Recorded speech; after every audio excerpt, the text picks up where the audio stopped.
Hello? Okay. Ugh.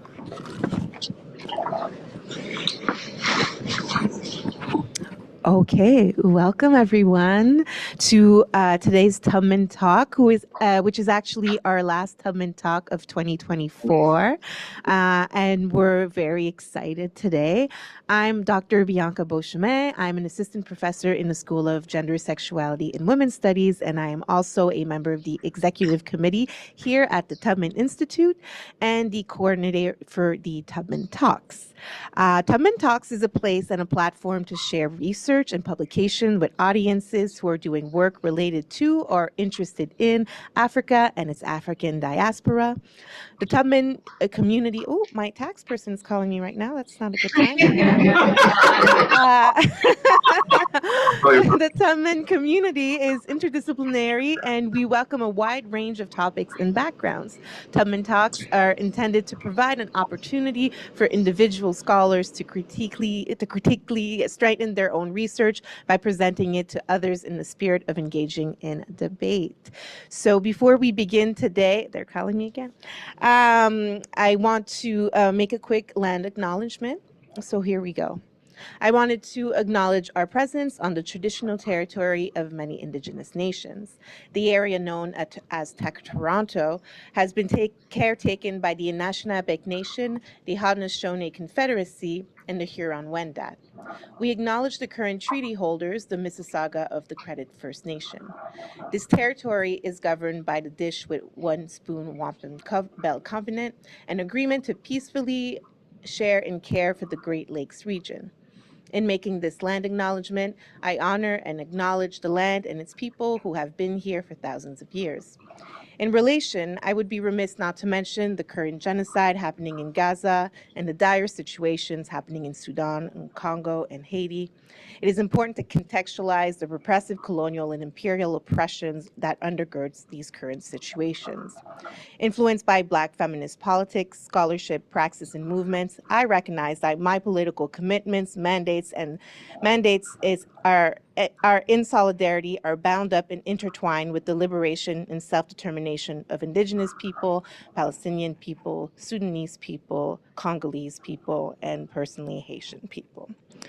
So today we are going to begin our talk with our lovely speaker, Keisha Bell-Kovacs. Keisha Bell-Kovacs is a Jamaican-born pianist, composer, arranger, and band leader. She has a long career as a Western art music educator, during which time she became composing. Her love for composition led her to return to university to pursue her bachelor's and then master's degree at York University. Her first album, Caribbean Yellow, is a collection of pieces written for jazz trio. It was a research creation project for her master's degrees that explore identity and coloniality based on meditation on yellow by Jamaican Poet Laureate Olive Sr. She is currently a PhD student in ethnomusicology, researching jazz performance and identity in Canada. So today, the talk is Looking Back, Moving Forward, Archie Alleyne and Black Peacemaking. Archie Alleyne, I'm probably not saying that right, Alleyne, thank you, was a Toronto-born musician, entrepreneur, activist, and archivist who was active in the formation years of jazz in Canada. He was the first Black musician to, quote, break the color barrier at the CBC in the early 1960s. Black Canadians had to navigate spaces in creative ways during the early 20th century when racial discrimination went largely unchallenged and was upheld by the judicial system. Two of Allen's later project speaks to the musician's complex relationship to place in his hometown. The first, a septet called Band 355, was founded by Alleyne and comprised of former members of the Toronto branch of the Universal Negro Improvement Association, Marcus Garvey's Universal Negro Improvement Association, also known as the Hall, was located at 355 College Street and was one of the few spaces for Black social life in the city during the early 20th century. The second project was Toronto's first soul food restaurant, aptly named the Underground Railroad. Alleyne and three of his friends, Howard Matthew, and two former Toronto Argonauts, John Henry Jackson and David Mann, opened the venue on February 12, 1969. Black geographies are located in fugitivity, a separate realm that refuses the choices of the established hierarchies. A Black sense of place is multidimensional, produced not only by the social and material, but also the temporal. Weaving together the Ghanaian Akan concept of Sankofa, quote, which is, quote, looking back while moving forward, with ideas of fugitivity within Black geography. This research considers the relational nature of Black placemaking. This work suggests that the Underground Railroad and Ben 355 exemplify how Alleyne creatively remapped and reasserted Black presence in the city. So everybody, please join me in introducing and welcoming Keisha Bell-Kovacs.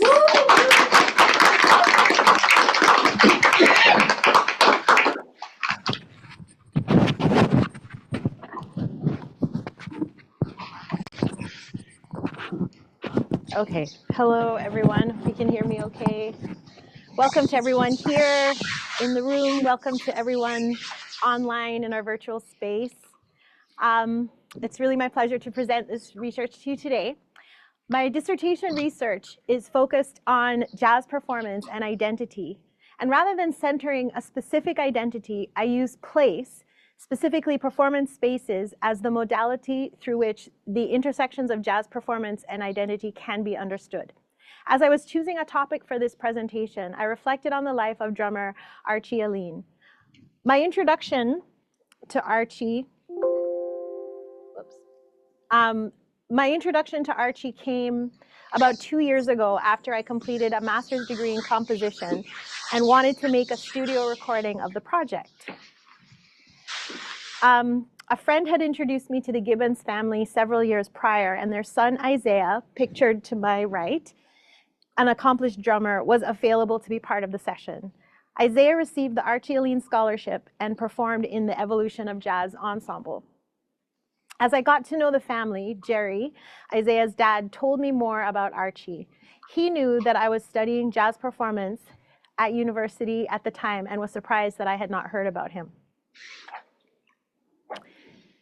So my methodology, I'm using archives, biography, academic text to present this work today. Oh, okay, no problem.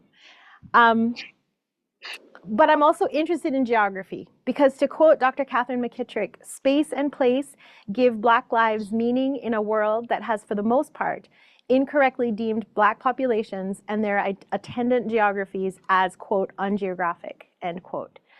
As I've been preparing for this presentation, I experienced my travels through the city differently. I walked along College Street on Monday from just west of Spadina to Yonge Street on the way to my job at Toronto Metropolitan University, and I imagined the length and breadth of the ward, the Black and immigrant community that once crammed into this urban space that now houses Nathan Phillips Square and City Hall. My visits to the archives at York included several snapped photographs of Salome Bey and Howard Matthew that I sent to one of their daughters, my friend Tuku Matthew, whose story is interwoven with Archie's. Unlike some of you in this physical and virtual space, I never met him. So I hope that I'm not taking too much liberty as I meet him and his family through his archive and his words to reinterpret his life not simply as one of survival, but as creative Black placemaking. As I began reading about Archie's life through his autobiography and his extensive archive, evidence of a complex relationship to the city of Toronto began to emerge. This relationship was not exclusive to Archie, but to Toronto's Black community in general. He insisted on remaining in the city of his birth and forging a career here in Canada when many of his peers chose to move south, where, even despite the rampant racism, there were more opportunities for Black musicians to earn a living. Whoops. Okay. So Archibald Alexander Alleyne was born on January 7th, 1933, in an apartment on Vanali Street. That's okay. Oh, do you?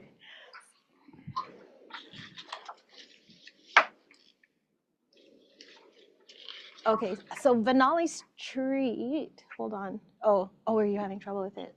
Just online. That's weird.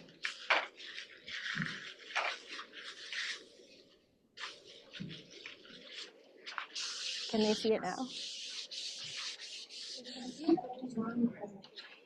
Oh, okay.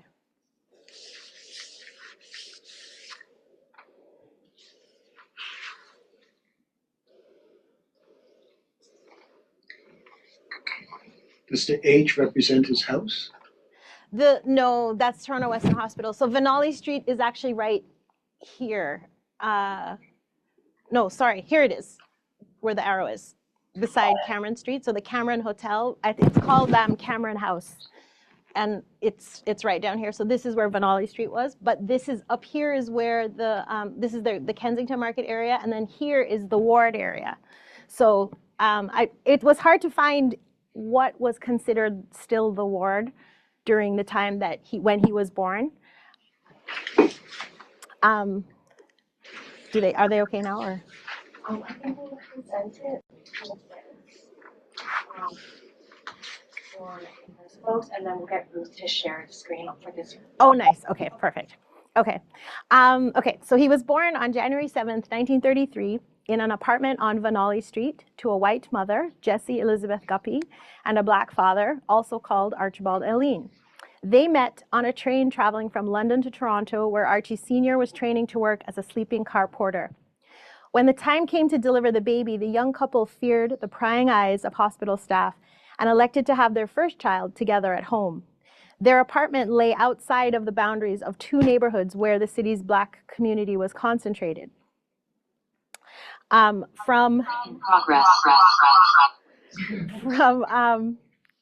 the 1830s through to the 1880s, freedom seekers from the US settled in St. John's Ward. Whoops, wrong way. There we go. So I've just taken a picture of from the intersection. So I'm looking south, College and University. St. John's Ward, an area bounded by University Avenue to the west, Yonge Street to the east, College to the north, and Queen Street to the south. Oh, Queen or Dundas? Sorry, I have to check that. Later, immigrants to the city would settle in this high-density area. It was known for unsafe and unsanitary conditions.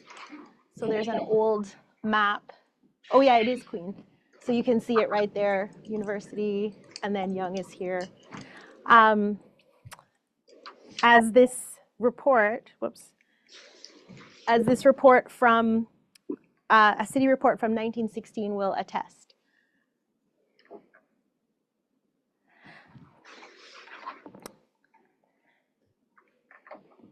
So Carolyn Smart Frost writes, intermarriage in the ward was common. There was a lot of racial integration in that area at the time compared to other places in the city. She writes, intermarriage was common. Young men found wives among the local Irish, German, and English girls. Black and white children attended the area's public schools, unlike the rest of the province, where a segregated and inferior education prevailed. Black businesses thrived, and Toronto even had its first and last deputy mayor. In this census record from 1911, we can see that Archie's grandparents roomed with a Jewish family on Draper Street. So you have Alan and Martha, who were his grandfather, his paternal grandfather, grandmother, and then Archibald that's his father. And then you can see here where they're both from the West Indies. So she was, well, I have it here. She was from, Martha had immigrated to Canada from Barbados to do domestic work, and Alan came from St. Vincent. During the latter part of the 19th century, prosperous Black families moved away from the ward, settling along Bathurst Street and eventually in Kensington Market. Vanolly Street lay outside of both Kensington Market and the ward, which leads me to wonder if this family was further marginalized from community due to their interracial status. They lived next to the Cameron Hotel, which at the time was notorious for sex work in an otherwise straight-laced Anglo-Saxon Protestant conservative city. So I want to just talk briefly about the idea of fugitivity, which encompasses, it's the idea of escaping, being on the run, but it's also this idea of being separate from settling, which comes from the Undercommons, from Fred Moten and Stefano Harney. The circumstances of Archie's birth reflect one of the many ways I'm choosing to frame his life and work. I see this as an enactment of fugitivity by his parents choosing to give birth to their child outside the bounds of a sterile hospital environment. He was born into a world that they fashioned, refusing to settle for the bigotry of white Canadian society. Fugitivity involves the right to refuse what has been refused to you, and they refused to settle for the second-class citizenship that was on offer. By birthing their son in a tiny apartment, Archie and Jessie refused the dignity that would surely have been refused to them by the hospital staff because of their mixed-race baby. Fugitivity is intimately bound up with Black geographies because it is through fugitivity that emancipation is achieved. So what began to interest me about Archie was not his impressive achievements nor the triumph over tragedy themes of his life, but how, to quote George Lipsitz, his negotiations with the constraints and confinements of racialized space produced ways of envisioning and enacting more decent, dignified, humane, and egalitarian social relations for everyone. McKittrick writes that Black lives are necessarily geographic, but also struggle with discourses that erase and despatialize their sense of place. In a city and nation, sorry, that was the end of the quote. In a city and nation made by and for whiteness, Archie worked to secure a place for himself and his community in material and non-material ways. Today, I would like to talk about two projects that represent his creative placemaking: Band 355 and the Underground Railroad Soul Food Restaurant. But before I jump into this, I'd like to add to this theorizing of Black placemaking the Ghanaian concept of Sankofa. So the word Sankofa comes from the Akan people in Ghana, and the literal translation of the word and the symbol is, "It is not taboo to fetch what is at risk of being left behind." It is symbolized by a bird with its head facing backwards while its feet face forward. When En Vogue slinked onto our screens with their song My Lovin' in 1992, they reached back and brought with them the Godfather of Soul, James Brown's 1973, the Payback's funky electric guitar riff. In 1980, when Bob reminded us to emancipate ourselves from mental slavery, for none but ourselves can free our minds, he was bringing the words of one of Jamaica's national heroes and founder of the Universal Negro Improvement Association, Marcus Messiah Garvey, back into national and global consciousness. Garvey first said these words in Nova Scotia on October 1st, 1937. There are countless examples of bringing the past forward. Call it quoting, signifying, sampling. It amounts to the same thing. Archie exemplified Sankofa when he named a reunion band after, quote, the Hall, the UNIA, a center for Black social life in Toronto. He and his business partners reached back and named their soul food restaurant the Underground Railroad, an important part of the Black liberation imaginary that was a physical location in the heart of the city. Before we look in depth at these places, I want to situate Archie and his family in early 20th century Toronto. We don't usually associate modern-day Toronto with racial segregation, but racialized people were restricted to specific areas of the city. McKittrick reminds us that racism is not only bodily based, but it is a spatial act.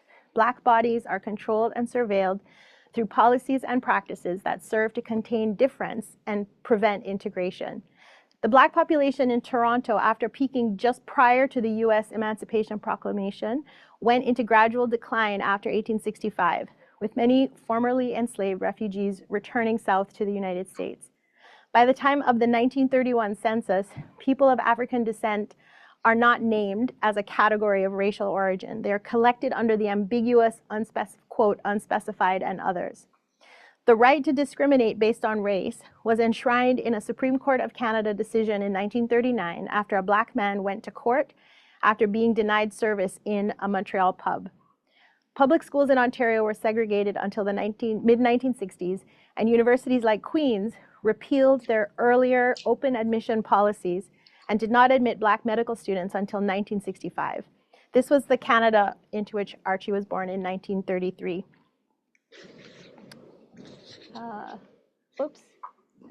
There's supposed to be a video here, I think.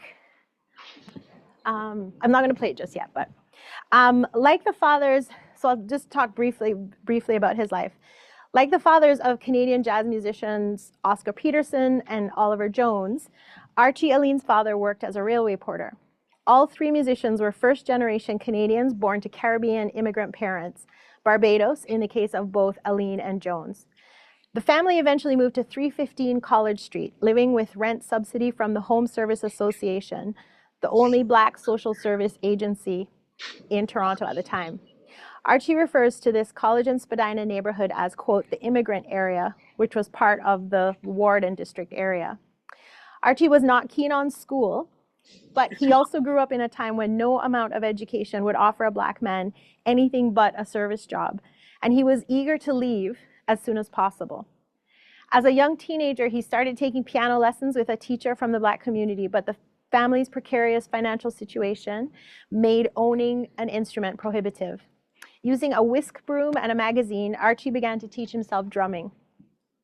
He eventually quit school to work and pursue musical gigs in the city. He and some neighborhood friends started their first club, Club Nocturne, located on Spadina, south of Nassau Street. This was a time when the city had many private social clubs. It was a multi-ethnic group of owners reflecting the composition of the Kensington Market neighborhood.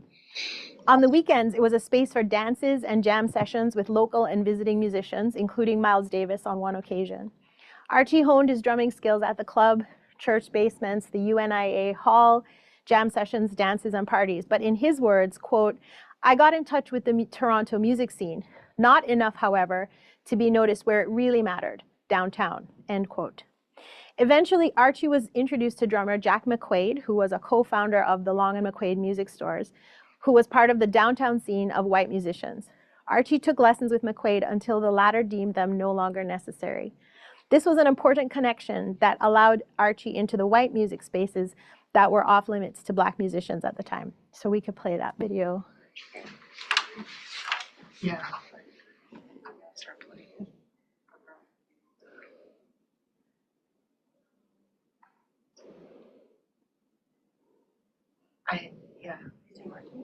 Yeah, I went on the YouTube. If I put on my sound. Maybe we'll play it here on YouTube. Yeah. Online, we'll should be able to hear. Okay.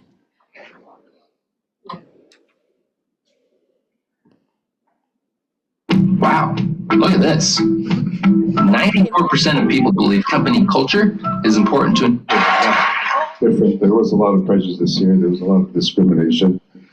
I was one of the first Black musicians to infiltrate the. I like that word a lot. Say it again. Infiltrate the white establishment, which I was resident drummer at the Town Tavern and at the Colonial Tavern for 13 years.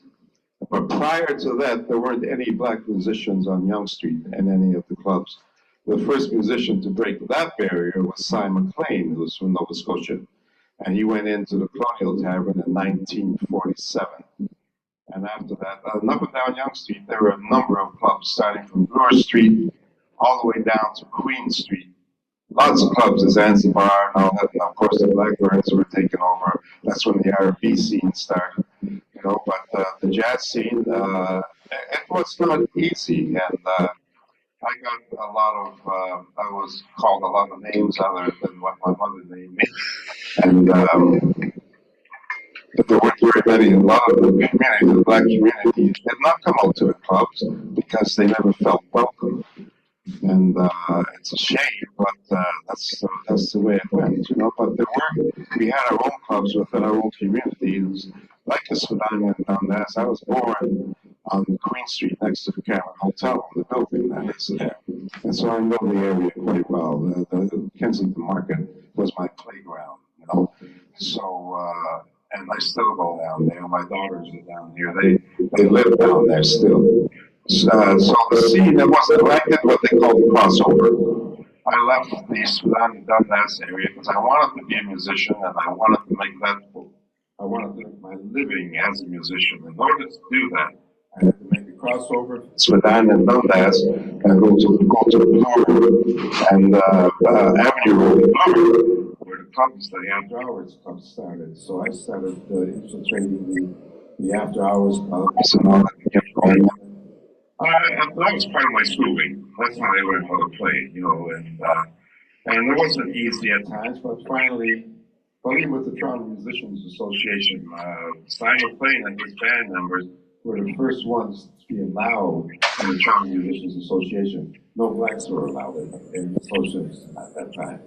And what they did was they would make the fee so high that no one could afford it, or you would have to go through a test of reading music. And most of the musicians, some read and some didn't, I'll give you a little story about the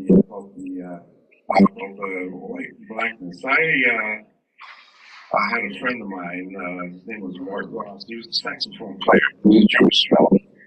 And he said, Arch, there's an ad in the paper here. This is for a summer engagement. Summer engagements were a great part of the musicians' livelihood. Because you could go in for a couple of months and work all summer in one of the resorts. You get paid, you eat, to sleep, and have a good time. And so he said, this guy wants a drummer and he wants a saxophone player. Let's go audition. So we called the guy up and we went to the audition and we left. And Mark called me about 2 hours later and said, Archie, I got the job. He said, but he's a little afraid about taking you up to Muskoka because he's afraid of how they're going to accept a black person up there. I said, well, that's okay. It's okay. I'm going to call the union and I'm going to report him. So I called the union. Norm Harris was the secretary at the time. And Walter Murdoch was the president, who was pretty well racist at that time. But I went down, saw Norm Harris, and he called the chap down that had put the ad in the paper, sat and spoke down. And he said, right away, he said, why can't you take Archie up there? He said, so I don't know how they would accept a black musician up there. He said, well, I'll tell you this. If Archie doesn't go, there's no job. Nobody's going. I would cancel it. So he said, Archie, did you want to go? I said, no, because I just got offered another job out of Muskoka, a mile away, for 2 months. And this was with the Graham Topping, one of the fine trumpet players that was in the city. So I think I'll take that job. For 3 summers, So that's just one of the incidents that went on, Awesome. Yeah, that's the end of it. Thank you. So Archie's career slowly blossomed, one of the highlights being when he put together the first jazz band to play the Town Tavern in 1955. But because he could not read music, pianist Norm Amadio took over as band leader. As he said, Archie became the tavern's house drummer from 1955 to 1968.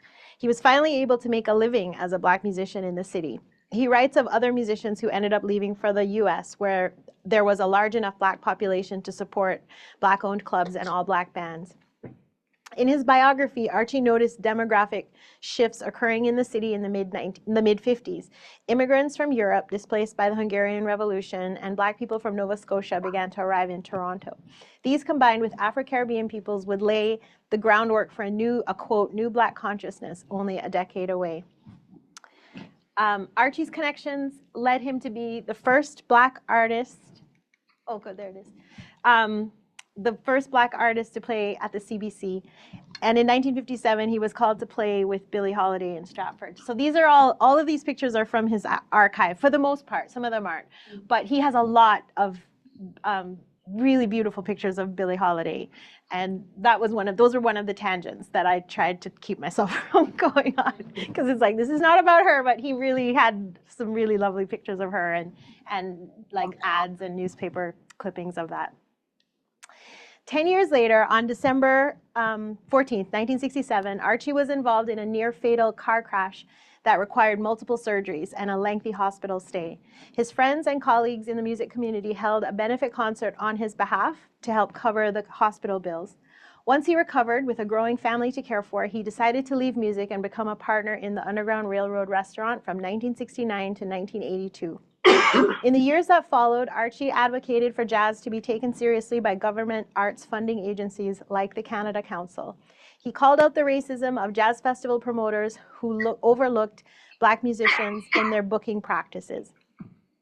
He formed the Evolution of Jazz program to bring jazz history to underserved Black youth in the city, as well as founded the Archie Alleyne Scholarship Fund and developed live performances to promote Black entertainment history in Canada, known as the Syncopation series.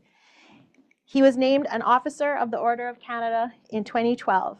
In 2015, Archie was honored with the Black Business and Professional Association's Harry Jerome Award for Excellence before he passed away from cancer. His autobiography, Color Me Jazz, was published after his death. So we're going to shift and talk about the UNIA. So at one time, the Alleyne family lived at 315 College Street, less than a block away from the Universal Negro Improvement Association at 355. So here I have, on Monday, I went to find the site.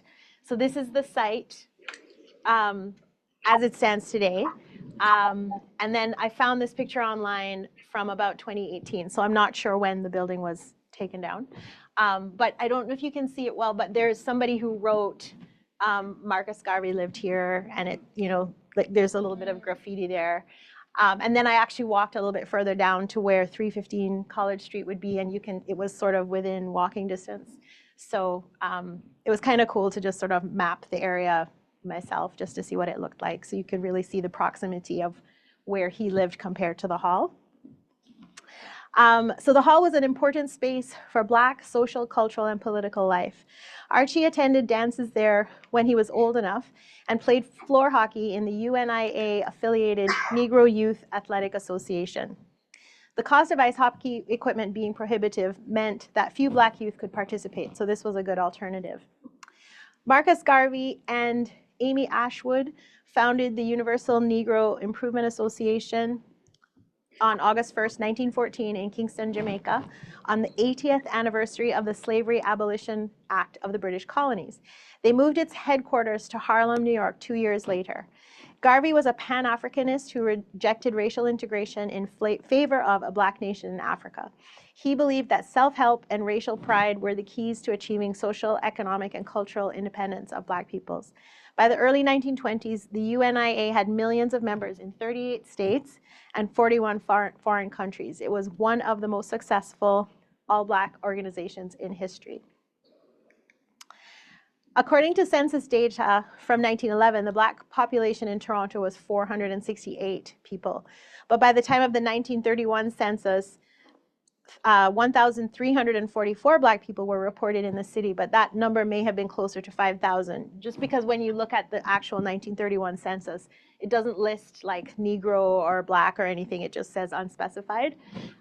So I'm not sure, I got this from an article by Melissa Shaw, who writes, during this period, Black Canadians faced a change from apathy to active and virulent anti-Black racism. They were prohibited from buying homes in certain areas, segregated in the balcony at theaters, and formally and informally barred from white churches, public swimming pools, and public community centers. They were routinely refused service at hotels, restaurants, taverns, and places offering recreational and leisure activities. However, what Black Canadians resented the most about the racism they faced was an economic boycott of their labor by Canadian employers. In the early 1920s, employment opportunities diminished, producing an overall retrogression in the economic position of Black Canadians as a racialized group. Irrespective of their education, training, and skills, they were marginalized to the most physically demanding and unstable menial jobs, end quote. In the spring of 1919, a group of railway workers started organizing based on their African diasporic identities. 9 Black Canadian men from the Caribbean and the US met in the back of a Black-owned business, Occidental Cleaners and Dryers, on 318 Spadina Avenue. They met weekly as the Colored Literary Association, CLA, described as an, quote, organization for the general uplift of our race in Toronto. The group disbanded after 6 meetings, and on December 1st, 1919, the UNIA Toronto Division 21 was established with a membership of 11 men and 2 women. Marcus Garvey and Amy Ashwood visited the Toronto Division from January 5th to 7th of 1920, attracting new members. Both Garvey and Ashwood spoke during the meetings, with the latter intentionally motivating Black women in the city to get involved. So this article I did pull up online. This is when the hall, actually the building opened, but when they purchased their building. So the Garveys had come in 1920, and then they came back when the building was purchased and when they opened it. Shaw writes that, quote, historians Ronald Jamal Stevens and Adam Ewing note that the UNIA was, quote, proudly masculinist, end quote. Ideologically, the organization saw racism as a historic struggle against the, quote, feminization, end quote, of the Black race, end quote. Yet, it was the Garveyite women who were integral to the organization's success. The women organized musical entertainment for social events. They leased a building at 553 Queen Street West. Shortly after Garvey's visit, they began fundraising to purchase a space of their own rather than lease from white people. A Black-owned space was another enactment of fugitivity, allowing the community to flee the surveillance of the white gaze. Additionally, they could then rent space to other Black community groups in the city. The women's fundraising efforts would prove more successful than that of their male counterparts. Many of them worked as domestics for white women, and they were not embarrassed to ask for extra change from their employers for the cause. The men, however, did not have as much luck. This ties into the gendered nature of the organization's success. Shaw argues that men asking for money reflected a lack of industriousness and attributes this attitude to the masculinist nature of Garveyism, where Black men were expected to be self-sufficient. I would also argue that the prevailing anti-Black attitudes held by white society would have regarded any concerted organizing effort by Black men with suspicion, and consequently they would have withheld support. Toronto's Garveyites diligently saved up for their meeting place for almost a decade, and on August 1st, 1928, Division 21 purchased a 2,400 square foot building on 355 College Street for $15,500, which they named the, quote, Community Hall. It became the social center for the city's Black population. Both men and women ran the educational, leisure, and recreational activities. So these are just some, again, all of these are from Archie's, from his archive. So in terms of, I don't know how many people know the guitarist Sonny Greenwich. So this is him in the middle here. I'm not really familiar with a lot of these other musicians, but yeah, you can see that they would charge money for the dances. And then here's another quote from, there's a website called Dancing Black in Canada, and there was an oral history project. So this quote is from that project of the dances that they would have at the UNIA.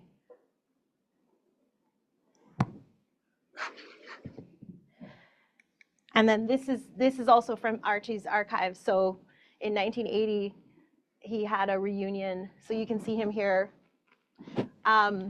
just behind this gentleman in the front, and they had a reunion of folks that used to get together. So the hall was a real hot spot. So all kinds of, there were a number of pictures of Mo Kaufman, who was a white jazz player from back in the day.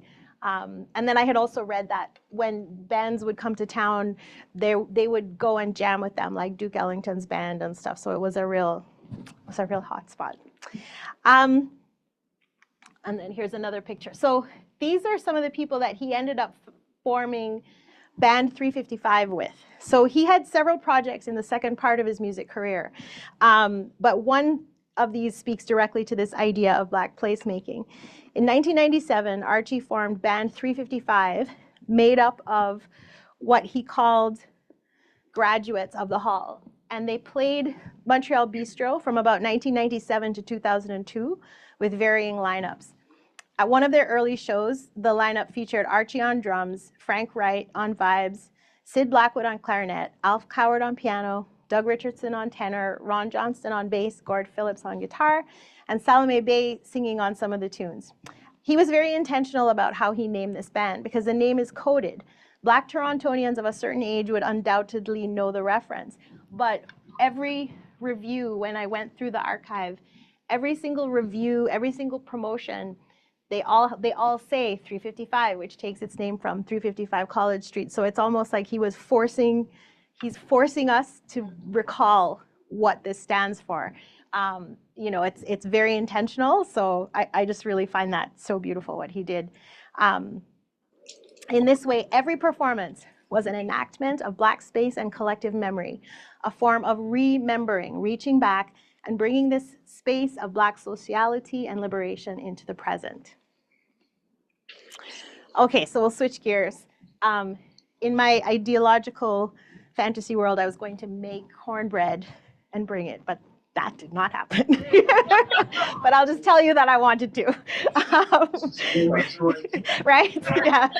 No, I was like, oh, that would be so nice, but yeah, no. The Underground Railroad Soul Food Restaurant opened its first location on February 12, 1969 at 406 Bloor Street East, near Sherburne Street. The owners were Archie, his longtime friend and club manager Howard Matthews, who was married as well to Salome Bay, former Toronto Argonaut Dave Mann, and John Henry Jackson, who played for the former minor league American football team, the Toronto Rifles. It was decorated with old sugar sacks covering the windows, white plastered walls, and oil lamps hanging from the open barnwood beams on the ceiling. Iron pots and kettles sat on a wood-burning stove, and a 19th century notice from a runaway searching for his family in Canada hung on one wall. Barry Hale wrote in the Toronto Star, quote, "It seems like what a clandestine meeting place for escaped slaves on the Underground Railroad to Canada must have looked like. It is also comfortable, warm, and safe feeling, a family kind of place. And most of all, the food is good. It's family kind of food," end quote. After Archie's car crash in 1967, he did return briefly to performing, but questioned the ability to provide for his family as a musician. Before the accident, he had a regular gig at Castle George with the Brian Brown Trio above George's Spaghetti House, but by the late 1960s, popular music was trending away from jazz and towards rock and roll. By the fall of that year, he was offered this opportunity to buy into the venture, which he immediately accepted. So there were a lot of newspaper reviews in his archive around the restaurant. And here's the map pointing to the location, so Bloor and Sherburne. The Underground Railroad's founders wanted to focus on the soul food that had its roots in the antebellum South, which would include parts of the animal that would have been discarded by the slave-owning family.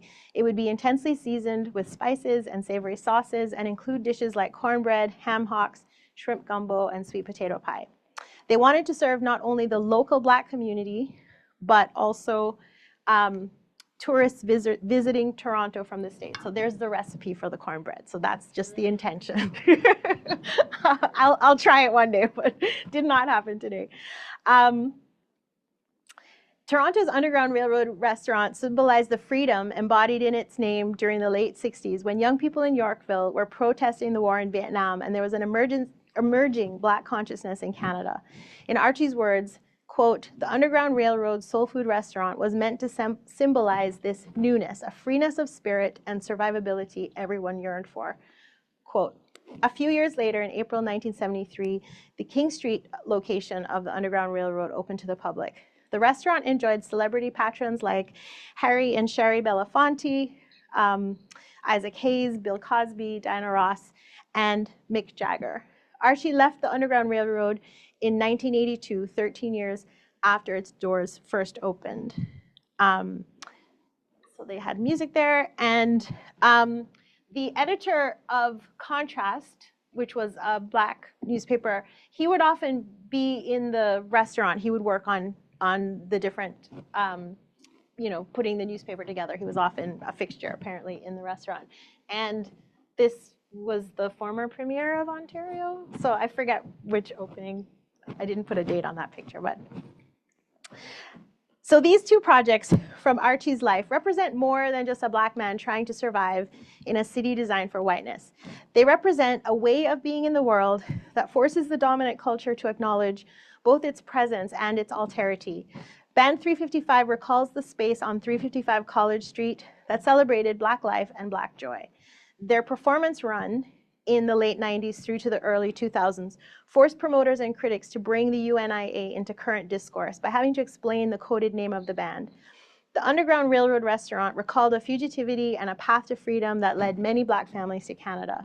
It not only recalled it in name and decor, but even in the foods that were served, creating a complete sensory experience of freedom. Thank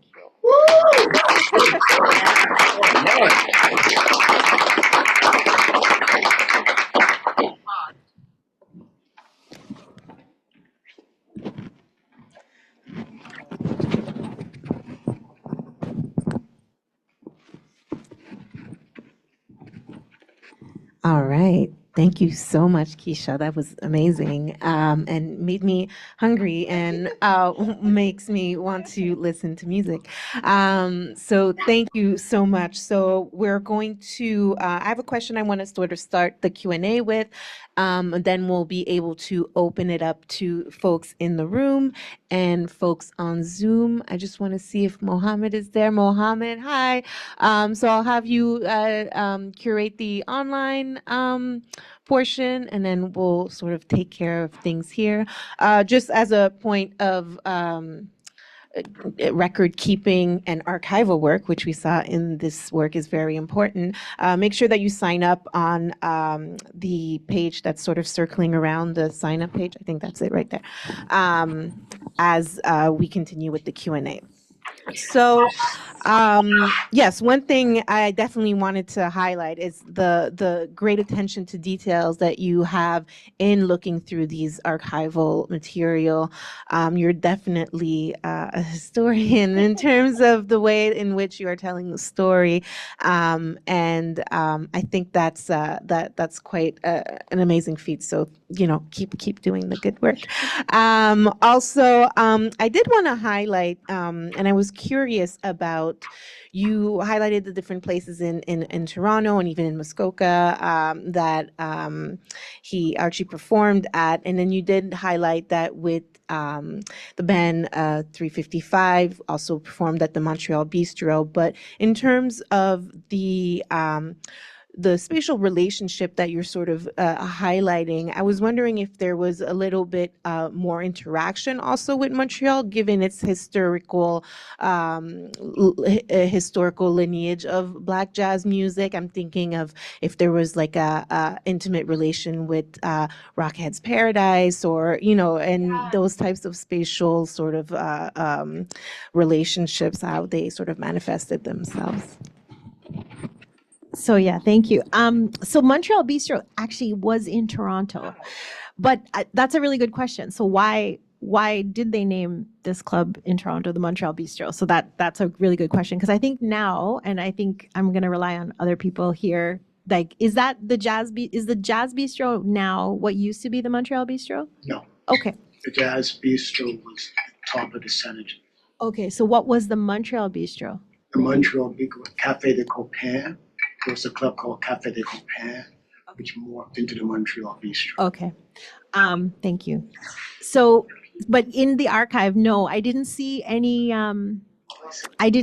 connections with Archie and Montreal. Like he traveled to the States. He toured a lot in the States. But I didn't, and even in his biography, I didn't see any specific. I know that he referenced Oscar Peterson. He went on tour. He did a tour in Africa with Oliver Jones, who's Montreal based, but nothing specific to Montreal.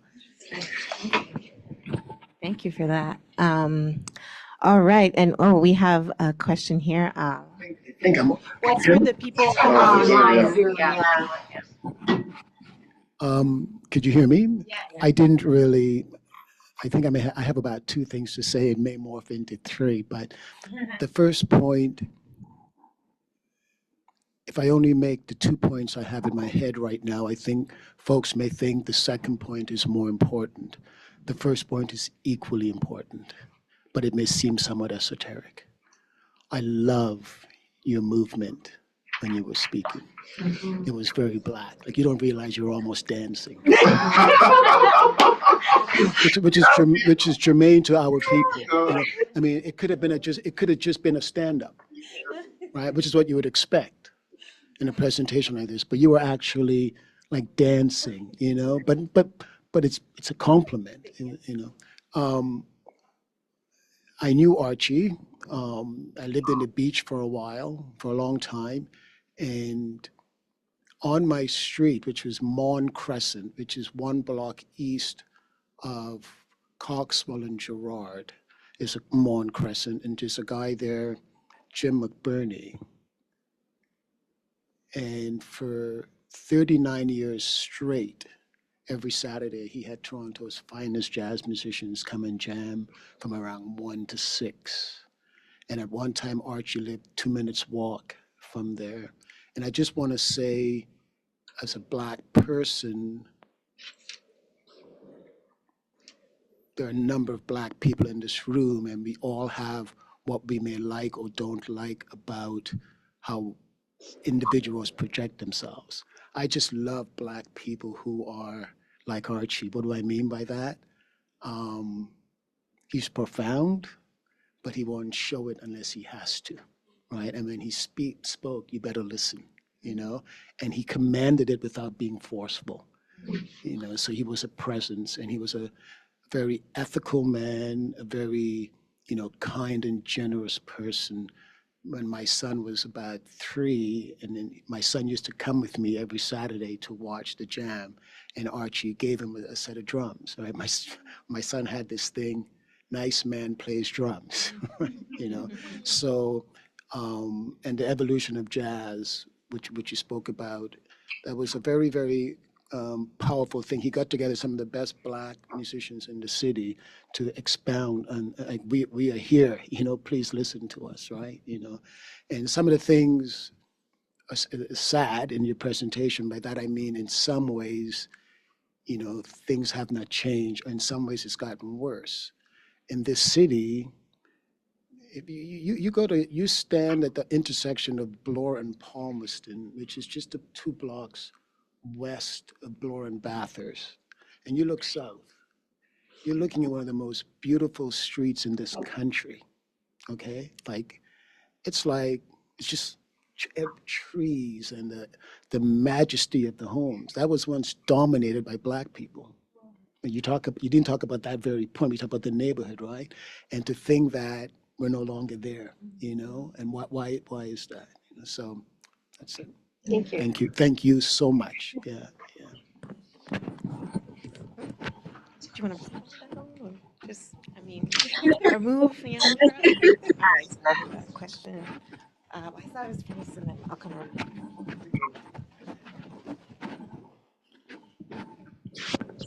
We're getting new microphones. Thank you so much for that phenomenal presentation. I'm curious about several things. I research Black Toronto. I'm writing a dissertation on Black Toronto, and space is a huge thing.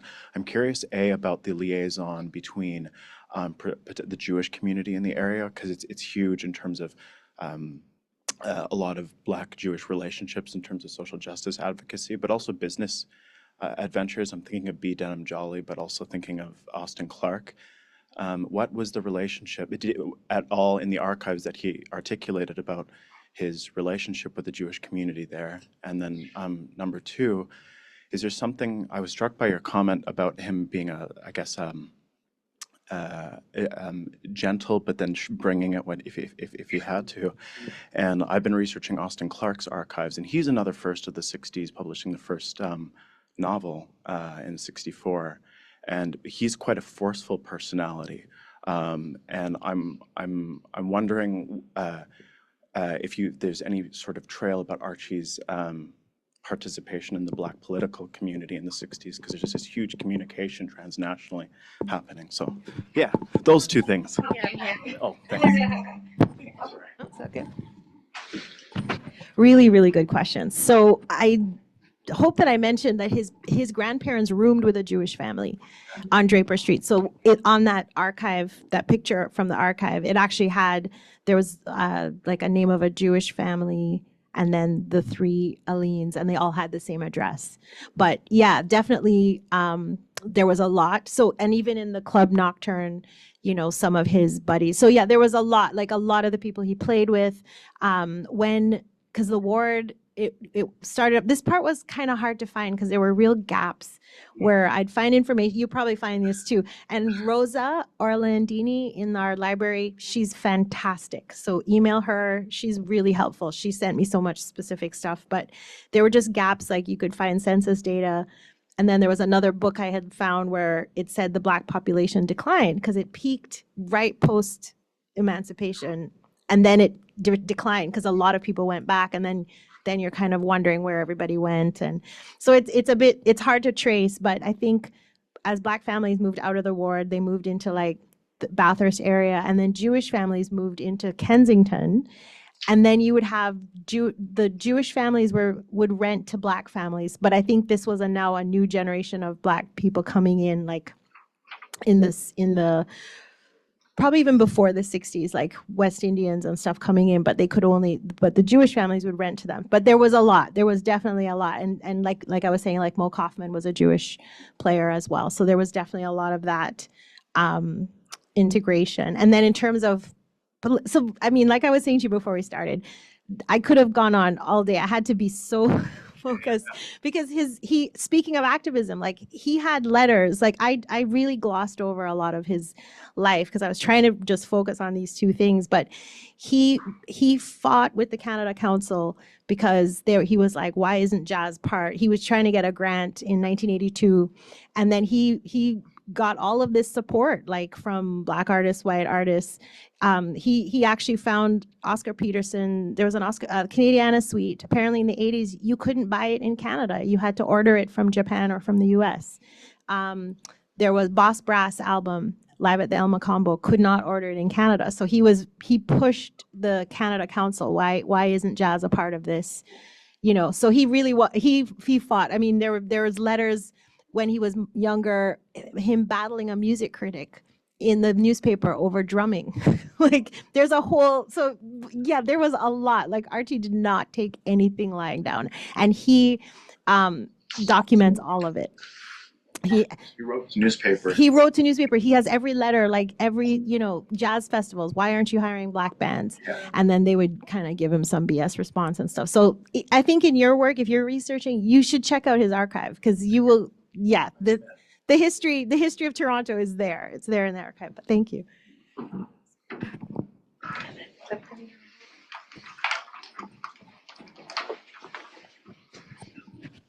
Testing, 1, 2, 3. Keisha, that was outstanding. It's almost like a spiritual movement that you took us through of an enlightening experience on an untold story. And especially for the quote-unquote younger people who are not versed, like Mr. Thornton, to the history of jazz in the city, it's just remindful of the erasure of Black history. And, my mom has a quote, which I love, is like, if we don't tell our stories, then nobody else will. So thank you for telling these stories. I just think it was so powerful. And, I think of my own time growing up with a lot of the El Combos and other places, and these stories were not known, so you wouldn't even know the history. So a couple quick questions for you. I'm kind of interested in what your relationship now with the Alleyne family, Alleyne family, yeah. And then you talked about scholarship too, so as a student I'm always interested in that, what the scholarship's about, and if you have any connection with them also. I also heard you talk early about your Jamaican connection coming from that scholarship. So historically, as you know, through the immigration of a lot of Caribbean people, jazz might not be our forte per se, but I'm sure there was some sort of connection to the Jamaican community and the West Indian community. And if you can add a little bit more context to that also. But again, thank you for, I feel like I've just had this enlightening experience. So thank you for that. May I make a comment before you answer? Because I think it's connected. That comment about jazz within, not so much accepted within our Black community, is quite profound, you know? And it's very, very, very sad because this is our music. And when you study jazz music and the history of jazz music, you're studying the DNA of what it is to be what it is to be a human being, in particular a Black person, right? And unlike hip hop, funk, soul, this music is not recognized as it should. In fact, they want to kill it in some ways, right? You know, I implore all of you to Google AACM and just music, right? And I know some of the people that belong to that school. It's a school out of Chicago, United States in Chicago. It's called the AACM, the Association for the Advancement of Creative Music, primarily but not solely Black people. And one of the reasons why you don't hear the word Black or Negro in it is strategic, so that non-Black people would listen to it, right? So when Archie did the evolution of jazz, the civil rights aspect of him doesn't have to be political, as in unions and so on. It's also sending a message, right? That we can't get jobs, so we have to create our own, right? And it's, you know, listen to us, you know? And it's music that is demanding. It demands the mind to work. You know, it's not, right? I'm a lawyer, and I have seen the world practicing law, and I'm writing about this now. One of the reasons I like to think I was a successful lawyer is because of Black jazz music. It demands thinking, right? To be a half-decent lawyer, you have to be thinking outside the box, right? And this music allows that, right? You know, so I thought I wanted to connect it to about why this music doesn't seem, and it's our music, you know. Thank you.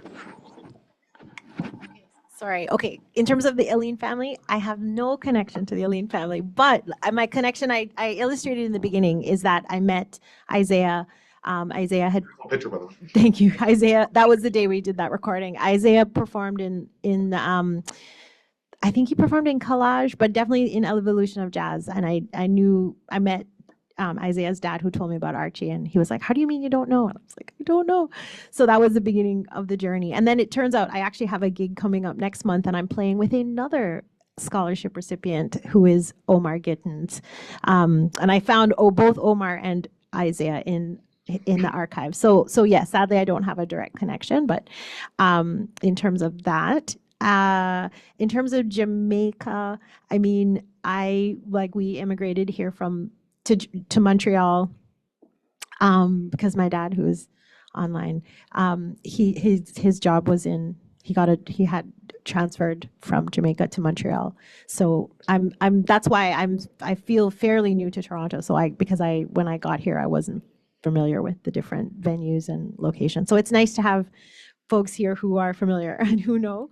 But yeah, that would be my so I don't have a direct Jamaican connection.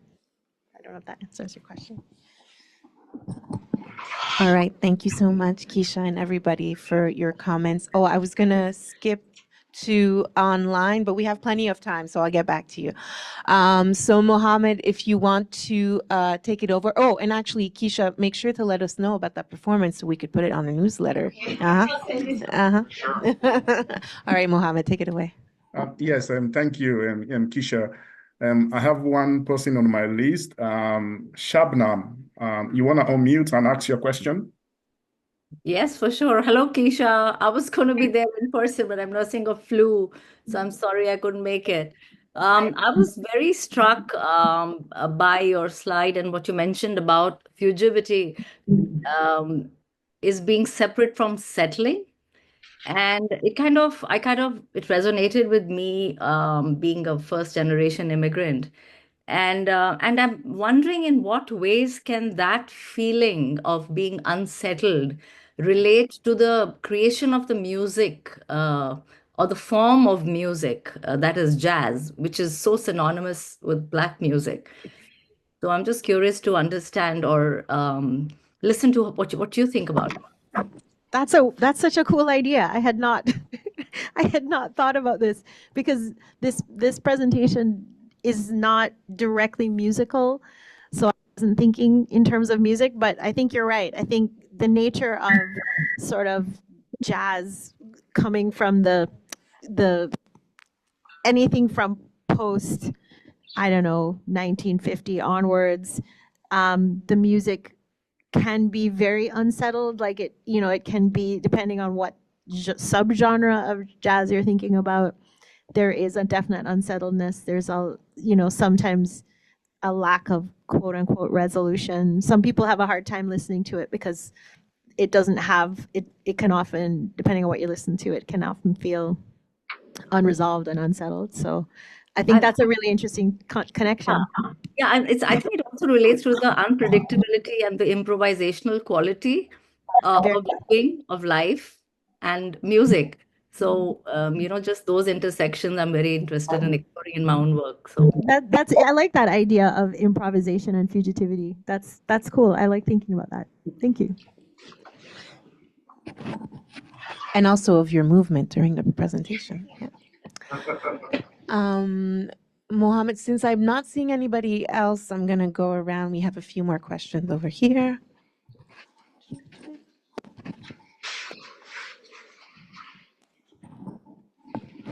Hi, Keisha.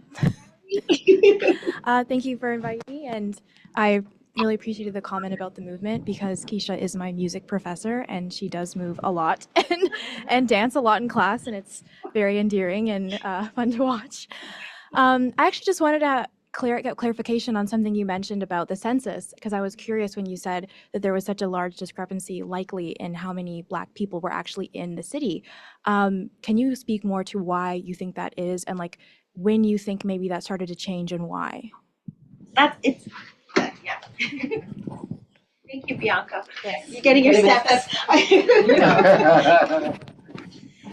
I find it's interesting because when I'm looking at this, especially when you, and then when I was walking around the city, so I walked that day when I was to come to class at TMU, and I walked all along College Street, and there were a few plaques of like the first Black doctor, and it's like kind of like in the States, like how they had that Reconstruction period where there was a lot of openness and freedom, like Black people could almost do anything and everything was great, and then all of a sudden it just flipped the other way. And it seems like that happened in Canada as well, right? And I can't document that, and hopefully your work will kind of find that. I don't, yeah. Right? Like it just feels like, oh, there was like, because all of the universities like Queen's and U of T, they admitted Black students, and then at some point they stopped, right? So I wonder if the census reflects that first there's this openness, and then all of a sudden you don't see that racial category. It's like unspecified and other.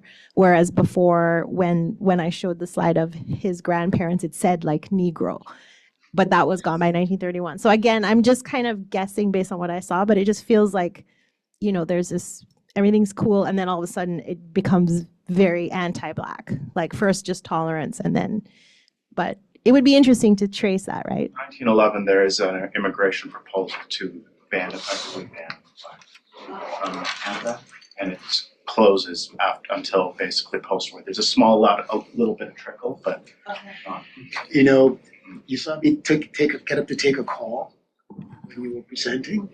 The person who called me, you talked about Queen's University, I think it was. Queen's in around 1935 stopped Black medical students from entering Queen's, and they were mainly from the Caribbean, and they stopped it up until 1965, 66. The guy who called me was the second student allowed back in. The first died, and they did a big thing 2 years ago, basically saying sorry, So I just find it funny. He calls me while you were presenting, and he was the second one allowed back to become a doctor. If you want to get in touch with him, I'll be happy. And this is ironic because Queens was saved financially from bankruptcy by a Jamaican immigrant. Yeah. So this is deeply ironic. Yeah. And we call that the spirit. Also, it's a tactic of erasure of history. So if you can't count, you can't do research on any. So it's things that they do today. When Harper was here, he had like switched over to the long census versus short, and the short one didn't have as many categories to sort of highlight different, demographics in Canada. So it's like a deliberate erasure of history, and it happening too in the 30s. I'm thinking like it's there's like a longer, erasure. Yeah. So I did have seen the hand here, and then I'll go to Kelston, and we're busy in this room. Wow. They can hear. Apparently they can hear. They can hear without the mic? Okay. I don't, well, I'm already in it, Hi, Keisha. Thank you again for this wonderful presentation. My question has to do with the concept of Sankofa and also your own movement and mobility through Toronto. And I'm wondering if, and your own archive that you are accumulating through the photographs you're taking of these buildings. So I'm wondering if you might just kind of take a moment to sort of theorize your acts, the photography, the movement, and whether or not you see that as another form of Sankofa. That's a really good question.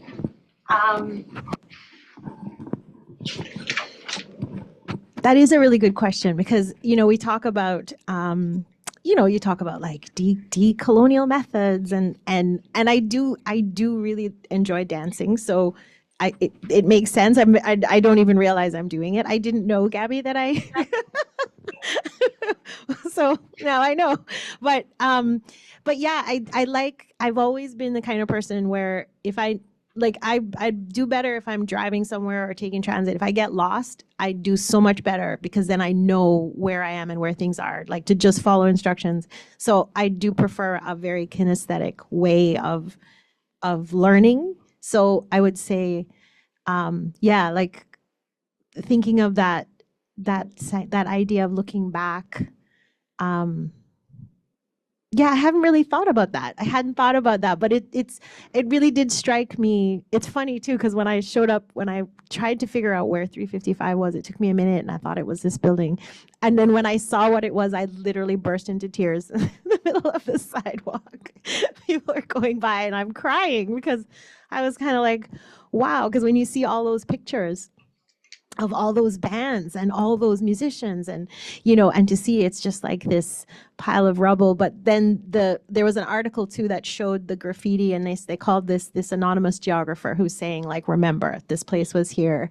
So it's kind of like, how do you enact that memory, right? How do you keep that memory vibrant, so people realize. And I mean, I'm sure it's happening in all kinds of communities, because even this gentleman that I saw in his archive, I'm assuming he's like Japanese Canadian, Butch Watanabe, trombone player. So there's somebody, again, I've never heard of, and there could be all kinds of potential there. So, there's so much that we have lost. So yeah, I don't think I answered your question, but it's good to think about. I appreciate the question. And also, your work is part of that, history. So thank you. Thank you, Keisha, for that amazing, informative presentation. Yeah. My question is, those spaces, those fugitive spaces that actually serve the interests of Black people, what type of power structure that was enacted? Because if they were trying to dismantle or go against or negate their hierarchical structure that prevented them from surviving, I do want, if you can speak to what type of power structure that was created in those fugitive spaces. Another good question. So I've just started to read through the Undercommons, and it's which is where this idea, or it talks about this idea of fugitivity. I can't even promise that I'm far. It's a slow read because it's really heavy. It's really, really heavy, but it's great. But one of the things they talk about there is it's not trying to disrupt the harm. It's not even going to bother trying to take down the hierarchies. It's going to just exist in its own space. Like You can't take it down. And what I found interesting about the UNIA is how the women, like how the Garvey Association was very patriarchal, right? Very patriarchal, but how it was the women, 10 years of literally like 5 cents for the dance, 10 cents for the dance. Like, you know, we have this phrase in Jamaica, you mickle and muckle. Like, you just, a mickle, every mickle make a muckle. Like, you just a little bit here. And they did that for 10 years to purchase that space for $15,000, which was a lot of money. And the fact that they're all doing it with these, like, going a quarter for a dance or whatever. And it's the women who are doing it, you know, because the men aren't able to go and ask for money for so many complicated reasons. So that, I think, in itself is a practice of fugitivity. Like, you're doing something completely against the grain, and they just persevered with it. So yeah, I don't see fugitivity as necessarily upsetting a hierarchy. It just exists in its own space, in its own realm, doing its thing, because it just won't waste its energy trying to dismantle, if that makes sense.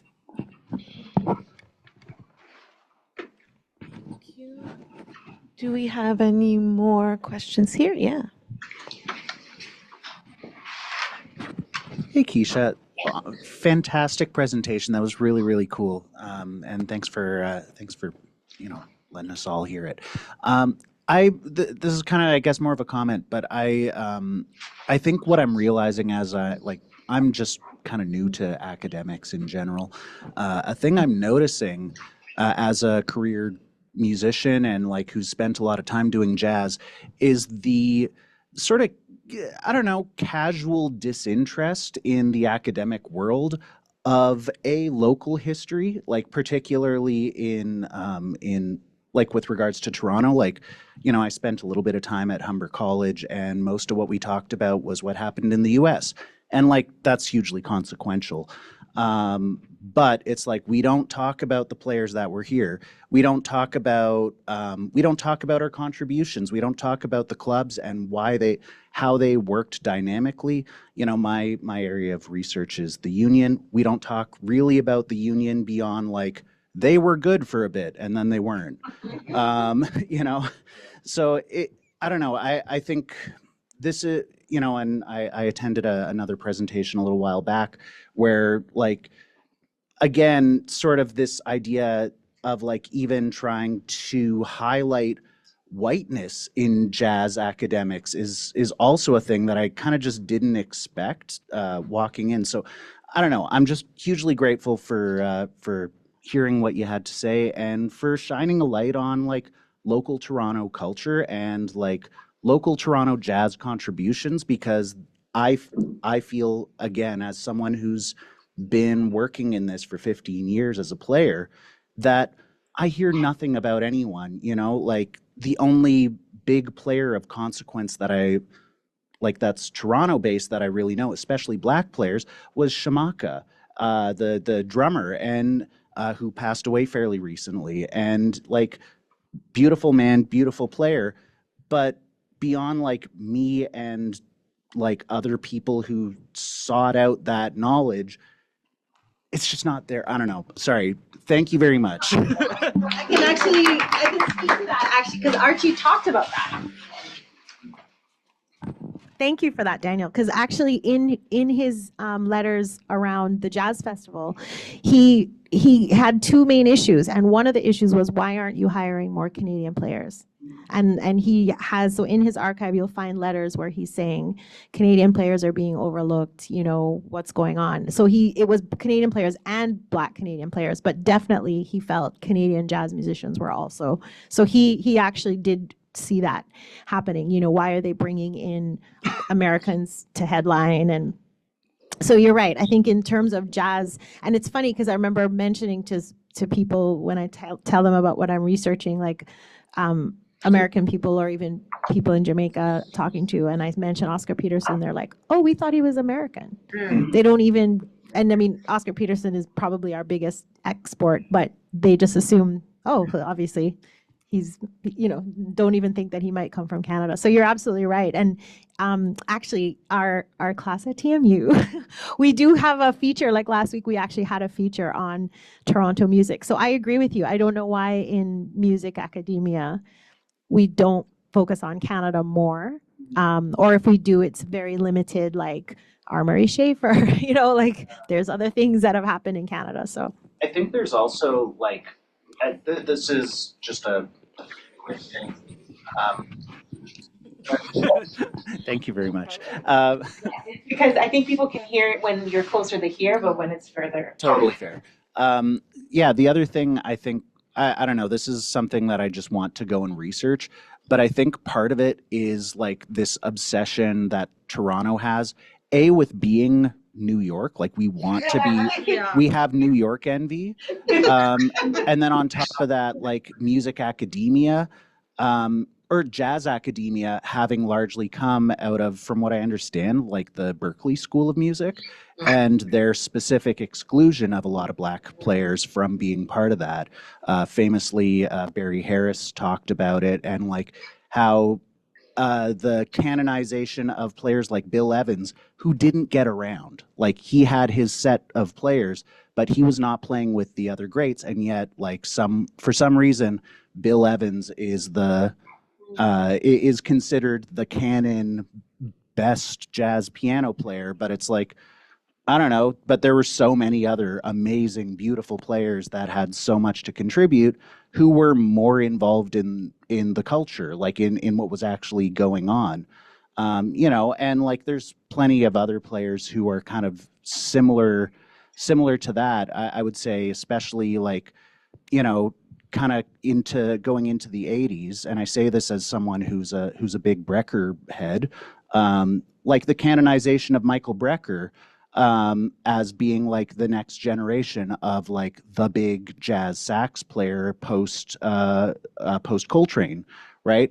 And yet there were Black players playing back then, right? Like it's not like they weren't there, but when you go into jazz academic spaces, you talk about the 80s and you talk about the 80s sound, and it's like, yeah, Brecker, right? And like, again, I love his playing, but I think that it feels like an intentional shift away from, from exploring what is Black music. It's an excellent point. So, but at the same time, it's an excellent point, but it is also, the sadness of it is that it is so obvious. It's we happen to be talking about a jazz presentation, but it could be about real estate. It could be about getting into medical school or law school, right? There's and then with it's just a matter of time before we start seeing the backlash against Black Lives Matter and Me Too movement, right? But I think like it's white people like you that have a job to be the voice. I'll give you an analogy, right? I'm a big soccer junkie, and there's a lot of racism in soccer in Europe, right? Until the white players start doing something, the Black players have been doing it for years, but no one's listening. Right?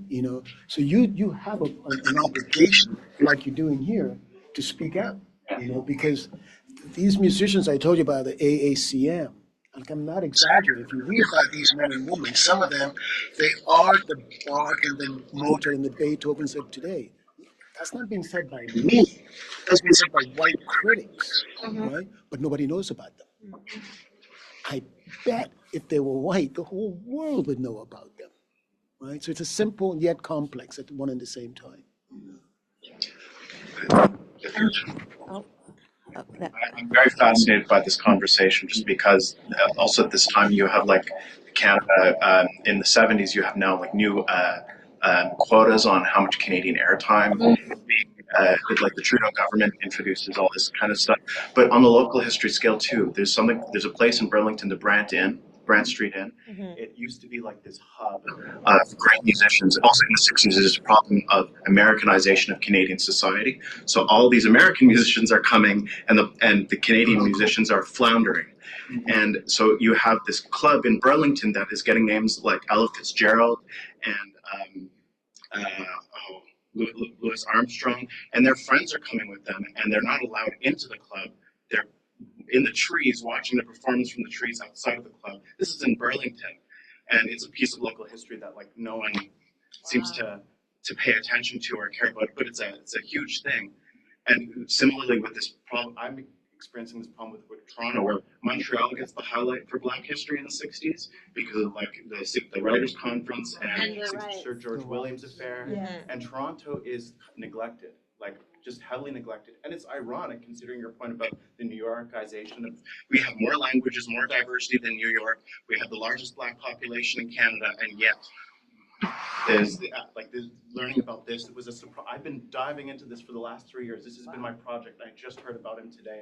I'm talking to all these adjacent people like Harry Gary, who went to the Underground Railroad and used these as political hubs. Austin Clark is going there. Bill Davis is meeting at the Underground Railroad. They're all talking about musicians. Musicians are everywhere in the newspapers, but no one cares what they say. They just want to hear them play. And anyway, I'm just very excited to have just suddenly experienced this musical element to history that is completely unknown, which is your. I mean, if I could just also just speak to all this, I think it also speaks to precisely what Catherine McKittrick talks about in terms of the absent presence of Black people in Canada. It is made to, there's like a hyper surveillance, but there's also a hyper invisibility of Black folks in Canada. And there was like a little blip in the 60s in terms of the change in immigration, but there's this understanding that Black people were never here, and there's this sort of erasure to constantly render Blackness as immigrant or as outside of what Canada is, that I think reproduces these histories constantly. Yeah, and I think you're definitely poking a hole in that, and especially with your use of Black geography and of fugitivity, I think it's imperative to highlight, and I think it's maybe it's ironic, or maybe it's meant to be, that Archie was a drummer, and there's something embedded in the ground, in the soil, of creating Black geographies, or having them stay, even if that building is gone. We're writing down that Garvey was, you know what I mean? And there's something that's grounded to the earth that I think a lot of what you're doing is pointing to. So, yeah. Can you just quickly talk about the arc of your research for students and how you came up with the framework of the presentation and that kind of journey quickly? Oh, that's a good question. I have 2 minutes. So my bigger project is around, so the whole thing starts because I play the piano, and I would go to a jam session and people would be like, oh, what are you going to sing? And I'll be like, I don't sing. I play the piano. So then you realize, okay, so I'm a woman in a very male space. So then they're like, oh, you're a woman, you must sing. No, I play the piano. And then I'm maybe the only Black person, maybe another, so then I'm like, that's weird. And then I'm going to all these different like clubs and the Rex and all these places, and I'm like, I'm the only Black person in this room. What is happening? Why? And then that's where the question starts. Like, how come? How did that happen? And then you're like, well, do you look at race? Well, but I'm a woman, like, cisgendered woman, so I can't just divorce the two. And then I go to like free improv spaces, and there's a variety of identities, like lots of multiple gender expression, trans folks, queer folk, everybody's there. So it's like, why are they here, but they're not in these spaces? So then that's where I started to think about space, like a location. And if I go into this location, who's there, rather than looking just for a particular identity. So that's how the bigger research idea starts. And then because I'm looking at like theorizing race, I don't remember how I came across Catherine McKittrick's work, but it just seemed to make sense. And then I was able to hear her talk, and I actually told her about what I was doing, and she was very excited and said I should write a book. And I was like, let's just do this first, please. She's like, I want to see that book. I know, me too. So I hope that makes sense. It's very iterative. Okay, so before we all thank Keisha, I want to highlight the people who brought Keisha here, her parents who are in the Zoom, who are able to, yay!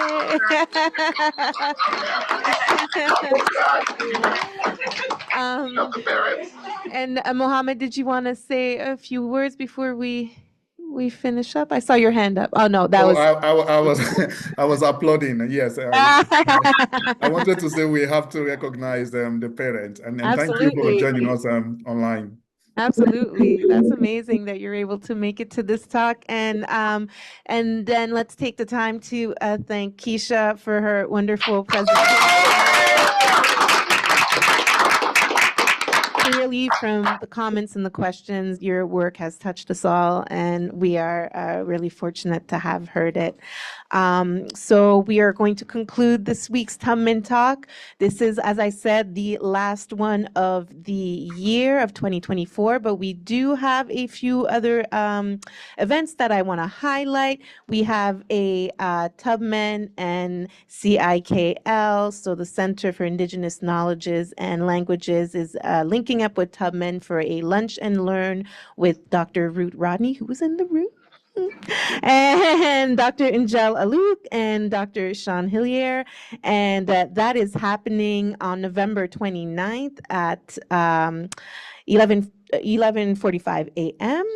And December's coming up, so it's time to celebrate. And we are having our Tubman Christmas Lime happening on December 12th from noon to 2. And we're really excited about it. We want to make sure that Tubman is a space that we can continue to foster community. So we invite you all to come through. All the info will be on the newsletter. And if you want to get onto the newsletter, make sure you sign up. Thanks to y'all and have a great end of the week. Thank you.